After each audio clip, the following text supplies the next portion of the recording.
Immanuel Kant was one of the great 18th century philosophers, and he's exactly as smug as he looks, but not entirely without justification, to be fair.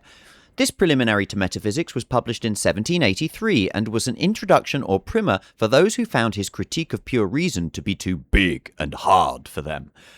In this video, we will complete our look at the second transcendental problem, which is to ask how pure science is possible as a discipline. In the last part, we put together Kant's case for why sense intuitions we receive from the external world are able to provide our understanding with data that is fit to make a priori judgments, regardless of the ontological status of the thing in itself. In this second part, Kant does reiterate some of this and also introduces his concept of the noumena. I'm using the Jonathan Bennett translation, which is annotated for clarity.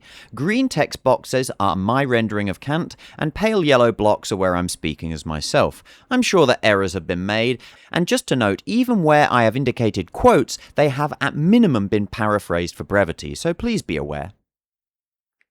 So at the end of the last video, we had reached a position to remove Humean doubt, because although Hume was right about reason and causality, and Kant extends this to the principles of substance and two-way interaction, it is actually not reason that solves skepticism about these things. It is understanding. This, in essence, is Kant's case, and it is successful on its face, but Hume never distinguished between reason and the understanding, and arguably his skeptical concern was our apparent disconnect from the thing in itself, a disconnect which Kant has only drawn a veil over rather than actually solved. However, the depth of Kant's system and many of the conceptual nuances he introduced did give Western philosophy and psychology a better grasp of the vocabulary of the mental faculties. This set of existential principles then, cause, substance, and two-way interaction, is inconceivable with respect to the thing in itself and incoherent in raw appearance. It is the representations in our understanding, under the effect of the pure concepts of understanding, that provide us with a model of the causal world, and that we must use in order to have knowledge of that world. Thus, Kant says that we know a priori that unless we judge the representation through one of these relations, then we cannot have valid knowledge about the object, and we can know nothing at all of the thing in itself. This is where he gets a lot of his confidence that he really has found the base layer of cognitive science. In the next section, Kant addresses Hume's problem of cause directly and bases his argument on the fact that we can know a priori that there are conditional statements. This is true, but it does not fully capture the nuance that logicians talk about with respect to the material conditional, although to be fair, some of these questions may have been raised after the time of Kant. But, as we saw from the sunny stone example in the previous video, the conditional statement alone does not create an objective fact, but depends on the interaction of a perception with the pure concepts of understanding to become a judgment of experience. But this is why we must deal only in terms of experience and reject the thing in itself, all of which is very subtle and clever, but it assumes that Kant's metaphysical assumptions properly depict experience as a model. In the final part of his answer to Hume, Kant also foreshadows a problem he will begin to look at next. Hence, pure concepts of understanding have no meaning if pulled away from objects of experience. The pure concepts of understanding must be kept entirely separate from the thing in itself, but this means that Kant has to limit them only to objects of possible experience, and when they are applied outside this, then this is an incorrect usage of them. Kant therefore declares the Humean problem solved, and we have A, established an a priori basis for the pure concepts of understanding, and B, limited those pure concepts of understanding to use only when we deal in possible experience. In this way, Kant believes that he has proved that no, we do not get our concepts from experience. In fact, it is the concepts themselves that create experience in the first place. From this, he concludes that all synthetic a priori propositions are simply the principles of possible experience.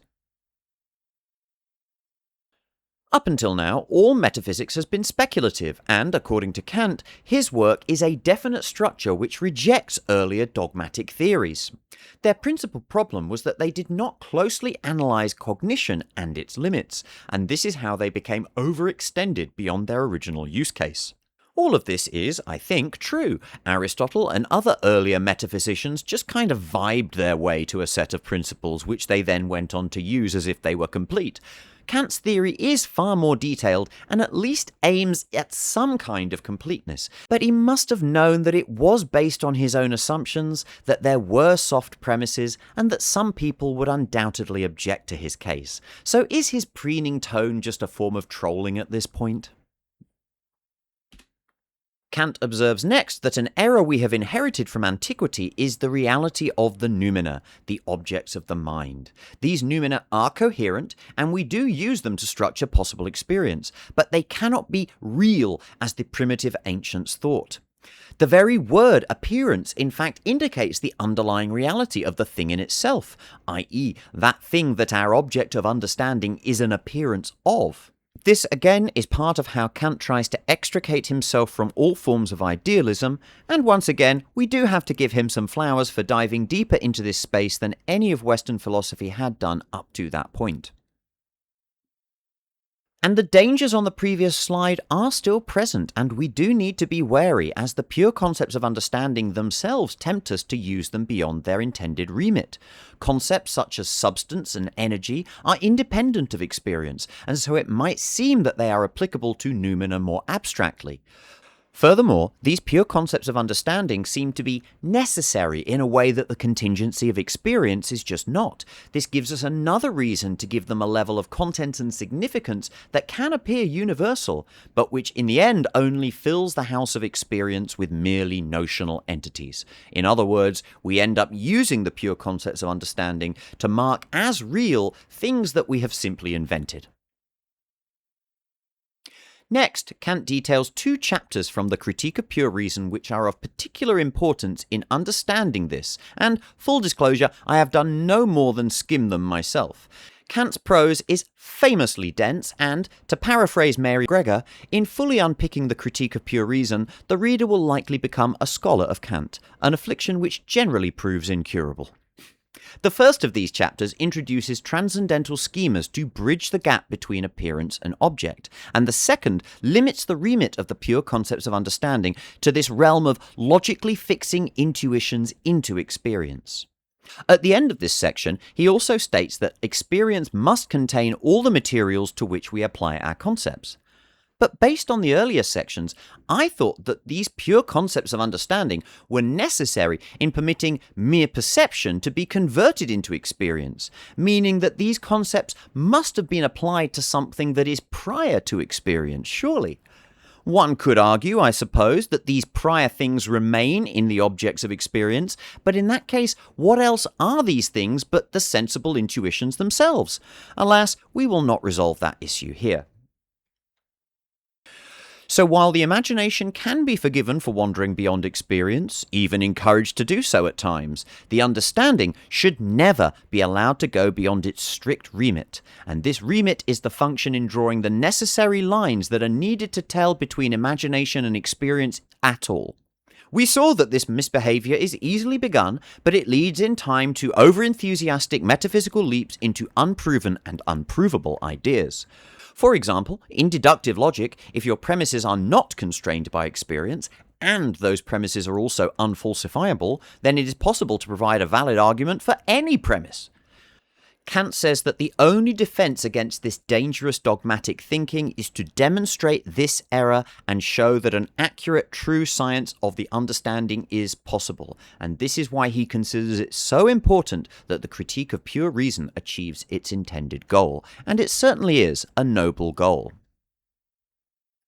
In section 36, Kant addresses again the nature of nature. He answers the question for the two types of nature introduced earlier, before finally emphasizing his other assertion that experience and the laws of nature are connected.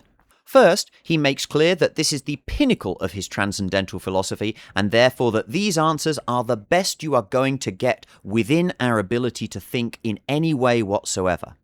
The thing that makes material nature possible is the action of our form of sensibility in providing us with intuitions, and maybe there is some interaction with the thing in itself, somehow.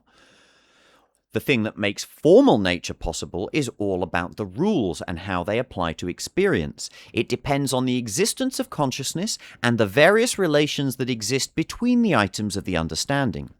There can be a rule-governed nature because our conscious understanding demands that items that are thought be brought under rules, making experience possible. In other words, what makes rule-governed nature possible is the fact that our understanding demands rules that govern. That's convenient. To reiterate, saying anything further than that of the thing in itself is impossible. But how does this connect experience to the laws of nature?